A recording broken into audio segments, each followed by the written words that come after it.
What's going on, everybody? What up? What up? What up? What up? What up? What up? What up? What up? Hope your flicker is smelling good. Welcome. We got some stuff to talk about today. We gonna do a little bit of sport chit chatting. Oh, just a little bit of sport chit chatting. Some sports talk. You know, there's a few things to talk about. You know, Lamar Jackson's going through some shit. So we're gonna talk about that. There's some new conversations going on about the Packers and Rodgers and the Jets. We're gonna talk about that as well. And we're gonna talk about Romo because yes, we saw Romo. And I want to continue that conversation more so not to like attack anybody or anything like that or attack the Cowboy fans, but just to like go on a deeper dive in that Romo conversation, which could hopefully make people see him and his career in a different light. And we're gonna do that first. That's the first thing we're gonna talk about. We'll talk about Romo, talk about his career and whatnot. So yesterday on stream we talked about Romo a little bit and how he's a very good quarterback who basically got a bad rap by people who don't understand the fundamentals of football and what's needed to be good in football in the NFL. So for example, the NFL, you play in a game, there's 22 guys on the field at a given time, offense and defense, 11-11. So you can't, this is a team game. You need your offensive line to be very good, you need your defensive line to be pretty good, you need your linebackers to be good, you need your corners to be good, you need your receivers to be good, tight ends to be good, everyone needs to be good. You gotta have good coaches, you gotta have a good front office where you have good staffs who are good at freaking scouts, good people who are in the GM, good people who are doing finances. You have a good owner who's okay with you know, doing certain things. There's a lot that goes into a successful NFL team than this person who's a quarterback won 5 championships or 6 championships or 3 championships, things like that. There's a lot that goes into that. Brady didn't get 6 rings just by existing. He had to have the perfect combination of things for him. Can't say him the Patriots. He had Robert Kraft, who's a great owner. He had Bill Belichick, who was a great coach, Hall of Fame coach. It's a match made in heaven. If Brady went to any other team, he might not be the guy who we know today. That goes for Rodgers, it goes for Manning, it goes for a lot of people. You have to have the right place for you. Romo with the Cowboys wasn't 100% the right place, but also wasn't 100% the wrong place. Romo had a lot of success. He might be one of the best Cowboys quarterbacks, period. Like, not ever, but like, period. You know, the top 5, top 10 Cowboys quarterback, he's in that list. And Sean Payton is a great head coach. Sean Payton's the one who noticed Romo. Sean Payton's the one who got Romo the Cowboys job, because Sean Payton at that time was working for the Cowboys. And when he went to the Saints, he was thinking about bringing Romo with him to the Saints, but you know, breeze happened. So when it comes to Romo, we're gonna watch a video that goes into like more detail about his career, you know, the faults and the highs and things like that. But understand, when it comes to Tony Romo, he has never had a good, like a legitimate good head coach. He had Jeff Garrett for a good portion of his career.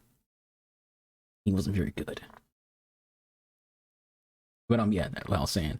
So not only has he never had a good head coach or, you know, great head coach, you know, which you need to win a championship. He's only had a top 10 defense in his entire career once. Defense wins championships. Your offense can take you to the championship, but the defense is supposed to help you win that championship. Romo has only had a top 10 defense once. His offensive line has been terrible his entire career. So because of him having a bad offensive line, what happened to Romo during his career? He was injury prone. Romo was always hurt. He played hurt. He was always banged up. It's because every single time that Romo, you know, was on the field, he's running for his life. I want to compare Romo when it comes to running for his life to currently Joe Burrows, who runs for his life a lot, as well Andrew Luck. Andrew Luck retired from NFL at an early stage because he was tired of getting hit, tired of putting his body in line. His health was on the line. He didn't want to die on that field. The Colts could not protect Andrew Luck for shit. He was running for his life, literally. And Romo was the same way. Romo, I'm not saying he's the same talent peak as Andrew Luck's potential, but like, he had to do all he had to do, playing hurt a lot broken collarbones, injured ribs, injured back, hurt hands, like across the board. A lot of injuries that used to be QB having, Romo's getting all of those. He's also a gunslinger. And for those who don't understand what a gunslinger is, think Brett Favre. Brett Favre is like the prototype gunslinger. Gunslingers are guys with like huge cannon for arms. They play like kids in the backyard. They just chuck that ball. They don't really think about INTs too much. Like all they care about is getting scores. So they'll throw 3 touchdowns and 2 picks. They'll throw 5 touchdowns and 2 picks. They'll throw 3 touchdowns and 1 pick. They're not really thinking. They're not trying to be like Aaron Rodgers, who will throw 44 touchdowns in a season with 5 interceptions. They're not thinking about that. They're thinking about just getting that score up high. If you throw a pick, who cares? Like Brett Favre. Brett Favre has some of the highest stats for interceptions, but also has some of the highest stats for touchdowns. He's a Hall of Fame quarterback. Again, we're not saying Romo is Brett Favre. We're not saying Romo is a Hall of Fame quarterback. What we're saying is, he's a gunslinger. I'm describing to you what a gunslinger is. So you have a gunslinger who's often injured, who had a bad offensive line. You get even more turnovers because this gunslinger is like, I'm not going to take a sack. Either A, I'll throw this ball in the air and just pray to God my guy gets it, or B, I get sacked again and get another injury. So out of fear, a gunslinger will just start chucking it up and just praying to God. So that's kind of like the risk of having a gunslinger. Think of Jay Cutler. Cutler, after getting his career at the Broncos, he showed so many signs of being really good, but the interceptions. James Winston, he showed so many signs of being good, but the interceptions. Ryan Fitzpatrick, he showed so many signs of being good, but the interceptions, like they just, gunslingers can't help it. So you have a gunslinger who has a bad offensive line, who only had a good defense once. It's just like, fuck, Of course you're not gonna have a Hall of Fame career. The other thing about Romo is this: people like to ignore the middle of the spectrum. Again, I always say this: everything is just on a spectrum. A spectrum of football or sports, period. You have Hall of Famers, and you have people who are just bad. People forget those middle tiers of some people are just pretty good, some people are great, some people are, exceptionally good, some people are just average, some people are just okay, some people, are bad. Romo is a very good quarterback who had a lot of injuries, never had a good coach, never had a good offensive line, had a good defense once. He's also probably the most unlucky person in history of football. He's super unlucky. I'm a Packers fan. There's a moment that happened in the NFL history involving the Packers and Cowboys that was just bad luck for the Cowboys. In 2014, during the playoffs, Romo threw an amazing ball to Dez Bryant. Dez Bryant caught that ball, and the Packers challenged it. The refs overturned their call, which was that was a catch, and said after the challenge, it wasn't a catch. If that play stands as a catch, the Cowboys win that game. And after that, they go to NFC Championship game, and who knows what happens after that? That could be year they win a Super Bowl. Who the hell knows? The NFL, after the fact, I think like a year or two later, confirmed that Dez Bryant did indeed catch that ball. So it's like, well, that's a punch in the face to Cowboys fans. You could have had a chance to go to the Super Bowl that very year, but the refs blew the call. And Romo's career is littered with that kind of thing where just things just go in an unlucky way for him and the Cowboys. That doesn't stop there though. There's a number of times where Romo had situations like that against the Lions, against the Eagles and things like that. It just kept happening. Like this guy just kept having these seasons where he will literally just have bad luck, or the Cowboys have bad luck. But also when it comes to Romo, the Cowboys struggle when it comes to not just making the playoffs, but also winning in the playoffs. Romo won in the playoffs. He got the Cowboys to playoffs and won once against the Eagles of all teams. There's a narrative that he doesn't win big games. There's a number of seasons where Romo had the most fourth quarter comebacks than any quarterback in the NFL. There's a narrative that he's not clutch, that he chokes. His chokes are bad. He has choked. Every quarterback has choked. Aaron Rodgers is considered one of the top 5 best of all time. Aaron Rodgers has choked a lot in the playoffs. But Romo, he multiple times has had the most comebacks in the NFL. Be ignored. During his career, he hung in the top 6 best quarterbacks in the league out of 32 teams. His career, he hung in as one of the top 6 quarterbacks in the NFL in a league that had Drew Brees, Tom Brady, Brett Favre, Aaron Rodgers, Peyton Manning, Big Ben. He was hanging with those people. But y'all think he's bad.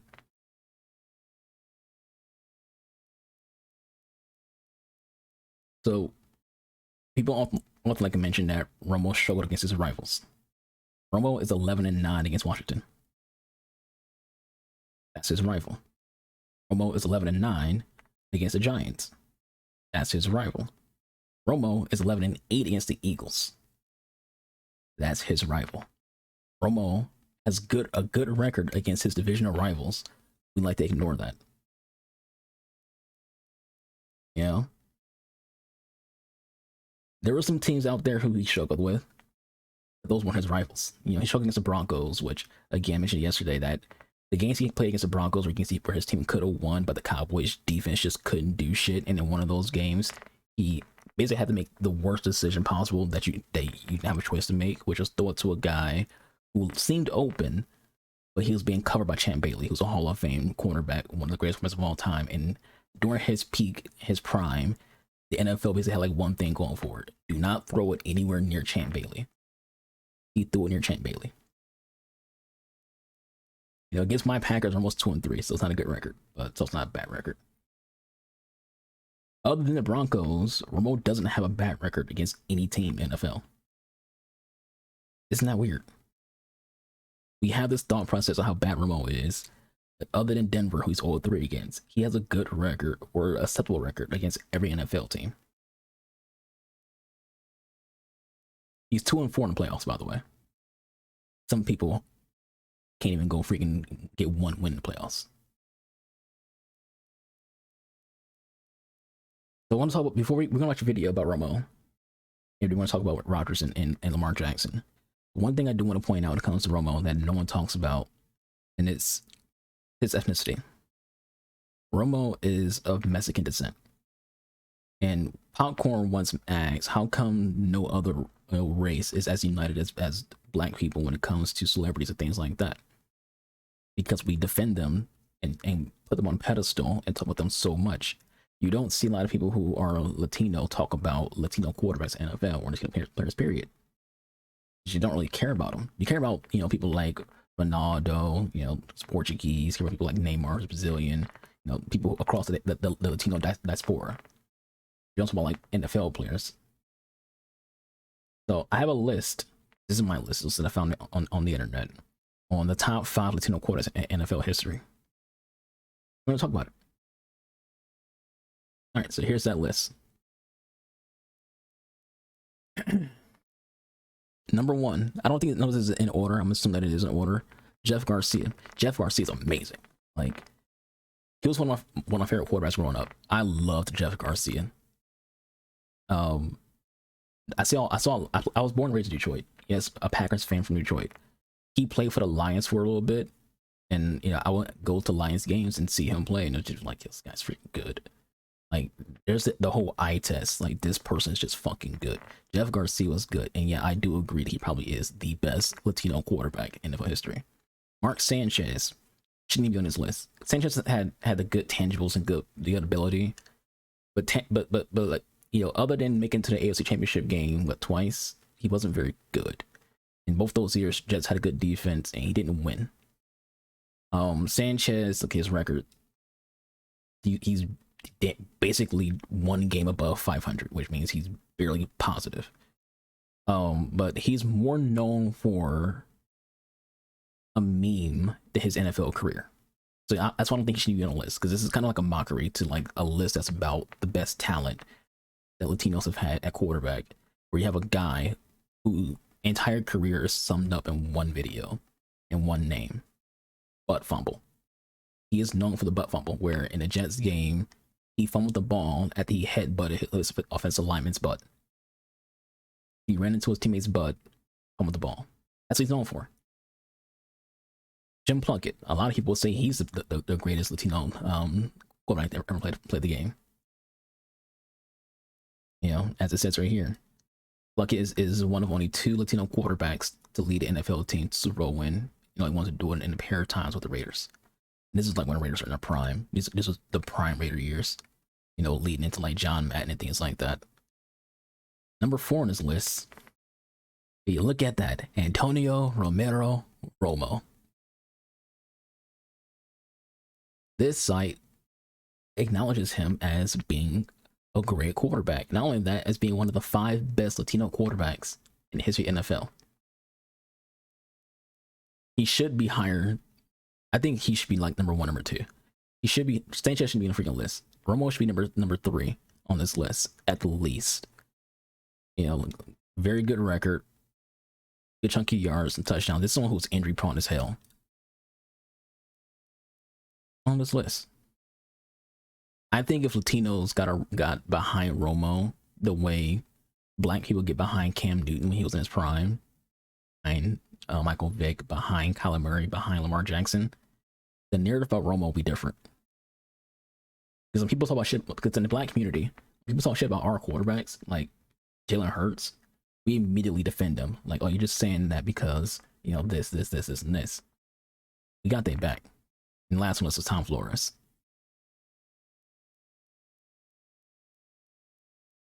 So, more of the story, Romo should be viewed in the higher light, and the Latino community should have had his back. So we're gonna watch this video. How good was Tony Romo actually? We're gonna talk about this video. We're gonna talk about Rodgers. We're gonna talk about Lamar Jackson. After that, we're gonna play some Star Trek MMO.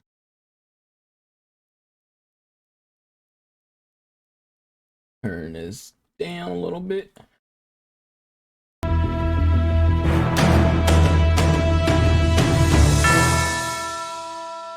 Tony Romo, the former Dallas Cowboys quarterback, has a name that provokes a variety of responses depending on who you ask. Nowadays, he is synonymous with the broadcasting booth, as his work with the NFL on CBS has taken football fans by storm. His unique ability to call the game in an engaging, personable, and passionate way, combined with his immense knowledge of the game, consistently creates a unique experience for the viewers. It has quickly made him one of the most universally beloved broadcasters in all of sports. However, with all of the success he's had in the booth, an adjacent conversation about Romo has been sparked up. How good was Romo on the gridiron? Because his reputation as a player, well, that was a little bit different. If you look at his career as a whole, it is a confusing question. Romo started off in the NFL as an inspirational underdog story. After completing his collegiate career at the University of Eastern Illinois, Romo didn't even initially receive an invitation letter to attend the 03 Combine. They only brought him in when they needed an extra quarterback to throw passes during drills. So, unsurprisingly, he went undrafted,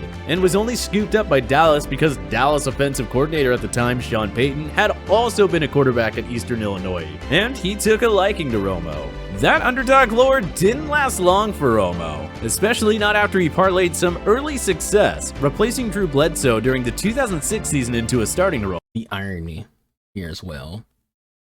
When it comes to Drew Bledsoe, before he's a Cowboy, he played for the Patriots. He got injured, and Tom Brady came in as his replacement. He goes to the Cowboys, gets injured. Romo takes his job. He lost his job twice on injuries because in football or any sport, the best ability is availability. So if you're available and you're looking good, teams are like, we don't have a reason to go back. Like even right now when it comes to the Niners are actually considering not starting Trey Lance. They spent a lot of draft picks to get Trey Lance. But they're considering Brock Purdy as a starting quarterback over Trey Lance. And if Purdy's not ready for the season, they're planning on starting Sam Darnold over Trey Lance. Because they're like, yeah, our starter is freaking Brock Purdy, not ours. And like, I'm not a Niners fan. And they'll rather have Darnold as a backup and not Trey Lance. Trey Lance got injured. The best ability is availability.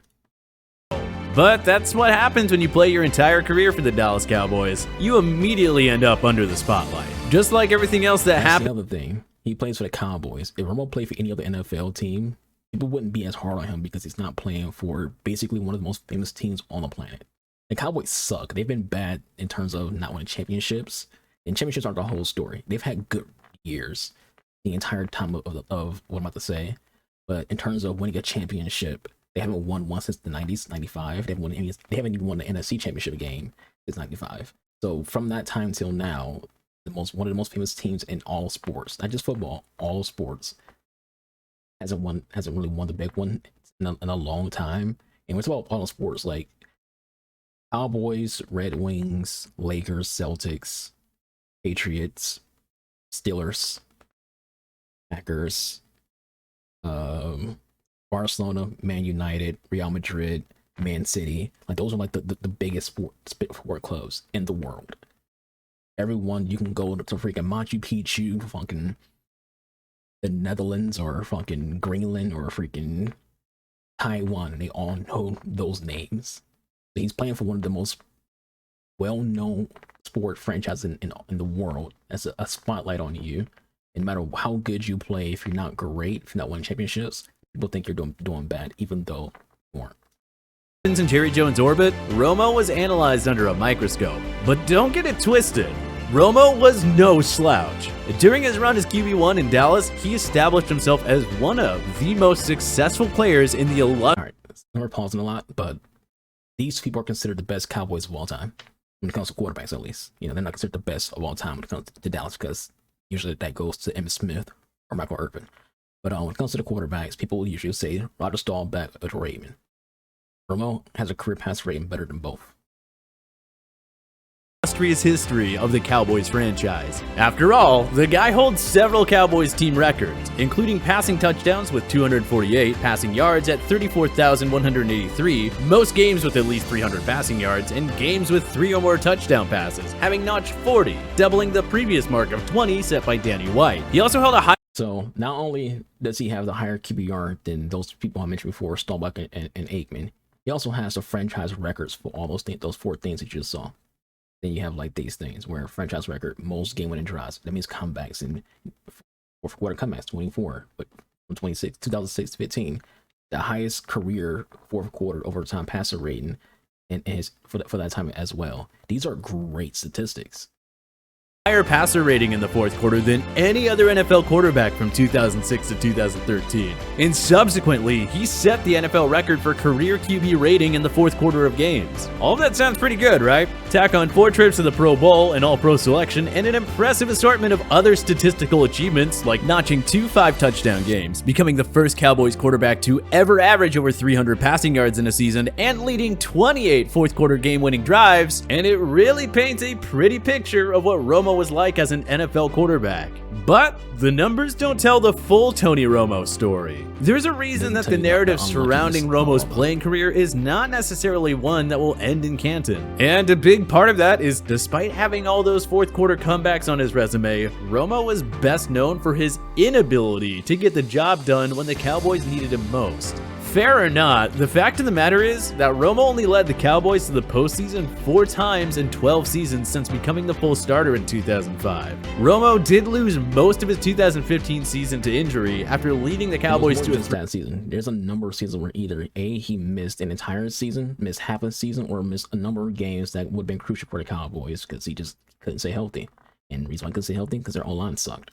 3-1 start, and he was famously usurped by Dak Prescott in 2016 following another injury. But even coincidentally, Dak Prescott also puts up a lot of good numbers, still having the same issue Romo had, where they can't win in the playoffs because the team that he has just isn't really the best built team in the league.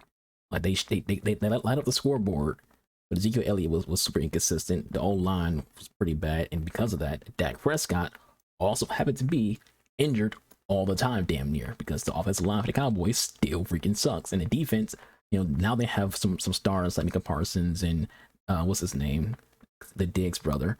But like outside of that, it's still not a great defense. So that is not the kind of rate you want to see your franchise quarterback leading your team to the postseason with. And when they did make the playoffs, Romo never seemed to be able to put together any sort of consistent performance. Although he quieted some of the haters by leading the Cowboys to their first ever 10-point second half postseason comeback in 2014, his numbers were just never there in the playoffs. He finished his career with a 2-4 record and completed just 61.6% of his passes and had just as many postseason turnovers as touchdowns. Worst of all, he never even made it to an NFC Championship game. and thus was never able to erase the memories from the botched snap on the point after against Seattle. So like even when it comes like that, he's not gonna play the video for it, but there's other videos that show you like the video of this situation. There's a botched snap, which botched snaps happen, every now and then. It's just it happens. And he had the right idea. The right idea wouldn't have been to just, botched snap. I guess I just let that sit on the ground. He picked it up, he had the initiative, and tried to run it in for a touchdown because what else are you gonna do? He just didn't make it. He got tripped up by a Seattle player. And he just didn't make it. So that was a good effort because it was him who didn't achieve it. People, it was hard on. But if it was anybody else, if Manning tried that shit, people will love Manning for having the initiative to do that. If it was Rodgers or Brady did that, they will love him for having the initiative to do it. Because it's Romo, because it's the Cowboys, everyone hates the Cowboys. It immediately becomes like a negative thing because that's the narrative. A lot of things in life, period, not just sports, it's all about the narrative. In 2006. The reality is, Romo was about as good of an NFL quarterback as you could ask for without crossing over into being great. But hey, what's your favorite Tony Romo memory? Join us in that comment section below. So that's pretty much it for this video. There's other videos out there that go into like more detail about Romo and the unlucky. Like this video about like is Romo underrated or unlucky and things like that. And there's a lot of that. There's a lot of just he's an unlucky quarterback who just a lot of things just didn't go his way. And sometimes in football, that's really all that matters is things bouncing your way. Personally, I think Romo's a good quarterback. As someone who grew up loving quarterbacks, a favorite quarterback growing up was Brett Favre. For someone who I studied quarterbacks, I want to be a quarterback. So like I know how the QB brain works. Romo's a good quarterback. Was he great? Obviously not, because he did have like those gunslinger mentalities that really hurt his team, hurt his chances. Again, comparing him to someone like Brett Favre, another gunslinger, Brett Favre had a lot of good defenses. He had a lot of great talent around him between, Ahmad Green and, Sterling Sharp and Donald Driver and Antonio Freeman, and et cetera, et cetera, et cetera. Reggie White on defense. He has so much great talent to where he could be a gunslinger, make some mistakes, and the Packers wouldn't want to suffer too much. But Romo, when he had mistakes, it was like more noticeable because the defense was so bad that one interception could turn into 14 points for the other team, and you're like, they get 2 touchdowns. Like, it's just how the defense will allow a touchdown, Romo go on the field, throw a pick, and get another touchdown because the defense couldn't stop shit. But there's a lot of blown games for the Cowboys during that time because they just couldn't stop anything. So let's talk about Rodgers. We're at that point of this. About Rodgers. So the new news that came out today, after yesterday, was the Packers GM Brian Gutekunst. He was asked by the press about the situation when it comes to Rodgers, saying that the biggest reason why he's upset is the Packers didn't talk to him. I'll be honest with you right now, Aaron Rodgers sounds like a diva. Like, I've been defending Rodgers for a bit the last few years, but he's starting to sound like a diva who thinks everyone owes him something because he's Aaron freaking Rodgers. And it's like, you're not God. You sound like you're way like a teenage girl. They didn't talk to me. So when they asked Gutekunst about it, and Gutekunst was like, we tried to call Rodgers, we tried to contact Rodgers, we couldn't get a hold of him at all. And then he was like, we also tried to contact his representatives and his agent, who also we couldn't get in contact, who wouldn't respond to our calls, wouldn't respond to our emails and our texts. And when they did respond to us, they said they couldn't get a hold of Rodgers themselves. So we have this person who Rodgers is a hippie. He has a habit of like going off the grid. Be it he'll leave his phone at his house and then leave for like a week, or he'll go into like a retreat where he's away from technology for a week. That's kind of things that he does. So this team is trying to contact him when he has a habit of doing that. He has a habit of basically just going off the grid. It's not the team's fault. They're trying to talk to you, and you're like, they didn't talk to me.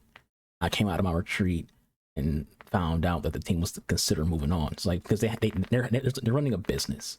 The Gutekunst is like, yeah, we tried to talk to him, couldn't get in contact with him, and so we didn't really have much else to do other than move forward. So right now, there's still a stalemate between the Packers and Jets. No deal has happened yet. Rodgers is still technically a Packer.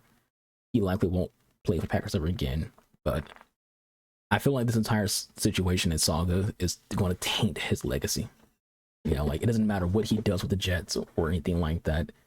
His legacy will be tainted because of like this situation, because his personality is getting in the way of everything.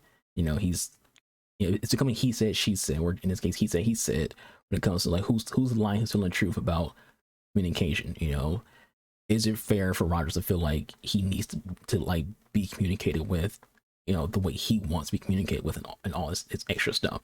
It sounds like two teenagers who are like dealing with some stuff, or you can say a business with a teenager who feels like they're entitled. He sounds very entitled. And if he drags his shit out where it does start affecting the team, his entire legacy gets tainted, because at that point, like, is this guy even worth that? Like, sure, he had all these great seasons, 4 MVPs, but he's only won 1 championship. He's only won 1 Super Bowl.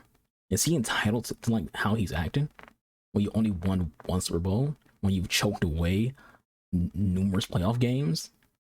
You know, Rodgers in the playoffs, he was kind of absent a lot of his career, especially against the Niners. The Niners own Aaron Rodgers. Like, you know how Rodgers likes to say he owns the Bears, which he does. You know, they just can't beat Rodgers. The Niners owns Rodgers in the playoffs. It was like, your playoff career isn't amazing. And again, team sport. The team has to also be good. The Packers only had a great defense 1 year during Rodgers' career, and that was winning 1 Super Bowl. Other than that, been pretty freaking bad. It's getting better this year and last year, but generally, bad defense. You know, the offensive line inconsistent. You know, Brian Bulaga had injury issues. You know, Dave Bakhtiari injury issues. It was like pretty much a constant bang of offensive line. So the team itself is just letting the team down. But this person who feels entitled to all these privileges needs to check his own privilege. He wasn't like excelling for the team. So that's pretty much all I have to say when it comes to Rodgers right now. As for Lamar Jackson said that he requested a trade on a second. And now, you know, we have another quarterback in team drama, because, like I said, you have Packers and Rodgers. Now we have Lamar and the Ravens. For a lot of people, when it comes to Lamar, it's like, it's Lamar Jackson. How can you not get a deal done with Lamar Jackson? He's an MVP quarterback. The situation with Lamar, people who don't know what's going on with him, is guaranteed contracts. Lamar wants a lot of guaranteed money, not a fully guaranteed contract, which is a lot of people are reporting that he wants a full guarantee. He never said fully guaranteed. He never said he never even publicly mentioned a certain amount of money, other than he wants more than 130 million. So you have an MVP quarterback who's basically the franchise quarterback of your team. He's worth, you know, a few hundred million, or a couple hundred. Like let's just say 200 million. You know, Deshaun Watson, I don't remember what exactly he got. We can look and see. But considering Deshaun Watson's contract, this man didn't play football for a fucking full year. He was accused of sexual assault and sexual misconduct by numerous women. He gets a $230 million contract from the Cleveland Browns, and all of that money is guaranteed. Lamar didn't say he wants the same contract as Deshaun Watson. You can go back and forth arguing about who's better, a better player. He never said he wanted as much money as Deshaun Watson. He never even said he wanted a fully guaranteed contract. Just he wants more than 130. Let's just meet in the middle and say 200. You can give him a $200 contract, but the issue there is the money itself. It's the word guaranteed. NFL doesn't do guaranteed contracts. It's very, very rare. It's not a thing that NFL really does. Deshaun Watson is an outlier, and from what I've heard, just watching like sport media, and you know, they have like former GMs and insiders on there, they've all said the same thing. 31 owners are mad as fuck at Cleveland. There's 32 owners in the NFL. Technically, there's 31. The Packers don't have an owner. The Packers are owned by the fans. But, you know, there's a president. The president basically acts as what the owner would act. We'll count him as the pseudo owner. But 31 owners hate the fact that the Browns gave Deshaun a fully guaranteed contract. The NFL doesn't do fully guaranteed contracts. Baseball does. NBA does. NHL, I don't think they do. But the NFL does do fully guaranteed contracts. They will do like a certain portion of money that'll be guaranteed. The NFLPA and NFL players want to push the NFL more into an area where they do fully guaranteed contracts because they want more money. This is a business where your career could start at 21 years old and end at 25. You're in a business where by the time you end your career, let's say you play 10 years or whatever, or you make it longer than that. By the time you're 50 years old, you might have some mental issues from all those collisions. These guys want to protect their family, not even just themselves, their family. Because like I might even like make it to 60, because of concussions and CTE. So at least my family will be set when I'm gone. They want as much money as they can get. And these owners are filthy rich, and so is the league. The league is the richest sport league in America. It's America's religion. The NFL is America's religion. See, if all that in consideration, the NFL definitely could do fully guaranteed contracts and not be a big deal. Reed prevents them from doing that. And Lamar, let's say again, he wants $200 million guaranteed.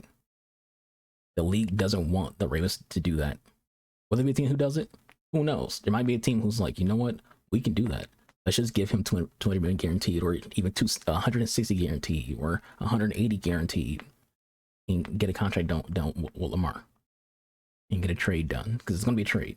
Now that he requested a trade, it's less about, like people thought before, it'd be an offer sheet because he had the franchise tag, which means any team starts to try to sign him, Baltimore can match that contract. Since it could be a trade, it will be more down to this conversation, draft picks. So then it becomes like which teams can get them. A lot of people, they feel like it's the Falcons, obviously. Falcons said they're not going to, but it's the match in heaven. McAfee wants the Colts to go in on them. Who knows when it comes to them. Generally, I just think it's a weird situation for Lamar to be in. I feel like the NFL is picking on him for not having an agent. The NFL wants people to have agents. Lamar doesn't have an actual agent.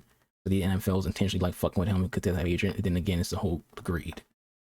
So we'll see what happens with Lamar. But we're done with the sport talks for now. Let's play some video games.